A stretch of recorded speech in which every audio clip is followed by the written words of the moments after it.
Welcome back to Video Vault 5, presented by 650 Gold. I'm Leon Bibb. I'm Tom Livingston. You know, one of the more colorful personalities, and I mean colorful personalities, to grace these studios over the years was sportscaster Gib Shanley. Along with his colorful sports coats, Gib reported the sports, and then some. We are about to show you his interview with Cavs radio announcer Joe Tate, who had just been fired by the Cavs in 1981. Of course, Tate was rehired by the new Cavs management 2 years later, a job he held until his retirement last year. And Joe Tate, the voice of the Cavaliers for 11 years, is with us live tonight on TV5 Action Cam. Joe, is this the end of your affiliation with the team? It would appear that that's the way it's going to be, Gib. Has anybody told you otherwise? No, definitely not. I don't mean to stick you with this one, but what is your preference? Well, I'd just like to go someplace and work where I'm going to be happy, and quite honestly, it hasn't been very happy around here this year. Do you have any thoughts on the future of this franchise? I think if they continue to operate as they are at the current time, that their future is bleak indeed. ABC Television is in Cleveland to televise this game to many parts of the nation tonight. That means Howard Cosell is with us. Howard, do you have any opinion first on the Billy Martin incident? Well, I think Lee McPhail had no choice but to suspend Billy the way he did and to fine him the way he did. Gib, along with the weatherman Don Webster, were a popular combo who liked to mix it up with each other, have a little fun, and tease each other on the set. A little friendly rivalry. He was out by a mile. Come on, you know he was safe. Can add a spark. He was out. Safe. To the best of friendships. And it's that Out. Safe. friendly friction that makes Don Webster So it makes good sense for us to be outside for the rest of the and weekend. Gib Shanley So it's safe to assume that they just more fun to watch. Don Webster and Gib Shanley. Well, stay out of trouble, Gib, and have a safe weekend, Don. The last words in Cleveland weather and sports. Gib, you're looking real good.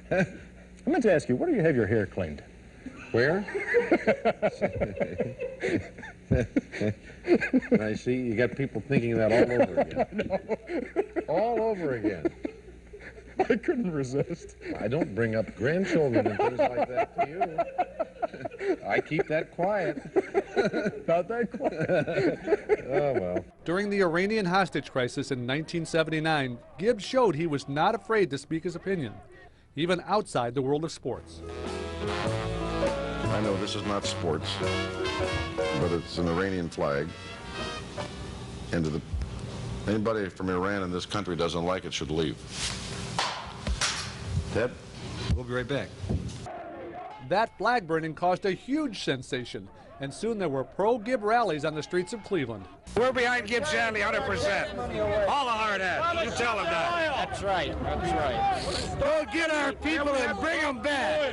The students haven't learned much. We have no students down here. No more see what he can do now.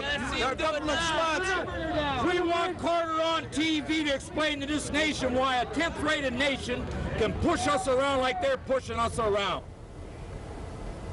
Tom, I understand you know the backstory behind that Iranian flag story. I get asked, where did Gib get an Iranian flag? Well, Ted Henry, who was the anchor, told me he got the Iranian flag. He had a friend, Mort Myers, at American Searchlight down on 55th Street, who had all sorts of flags. And Ted said, with the Iranian hostage situation in the news, he went down and bought a flag, put it in the newsroom, and then it disappeared. And then he saw Gib with it on the set and knew there's going to be trouble. And then came the cigarette lighter incident. Right. Yeah. This thing went all over the world. Correct. People all over the world saw this video. That's correct. Well, management was not very thrilled when this happened. But then as they started to see reaction locally and nationally and around the world, then they came on board. Now, how close were Gib and Don Webster? Gib Shanley, Don Webster. They were very close. What you saw on camera was what they were. They were good friends, but they loved to tease each other. One night, Don was doing his weather toss. He used to do it in the parking lot. The studio was only feet away from the parking lot. They'd wheel a camera out there. It was a snowy night. Gib was out there throwing a snowball at Don. Well, Don was not going to be upstage. The next night, Gib is doing a sportscast, and Don brought a snowball into the studio and hit Gib right in the forehead while Gib was on the set. And Gib just kept going, quite a pro. In more ways than one, snow was in the forecast. That's correct. Okay, all right. Well, when we come back, we'll end this show with one of Channel 5's most popular features from the 70s and 80s. And be sure to check out all of my vintage clips on the Video Vault page on NewsNet5.com. We'll be right back. See dozens of vintage clips from decades of News Channel 5 programming. Go to newsnet5.com/Cleveland Video Vault 5, presented by 650 Gold.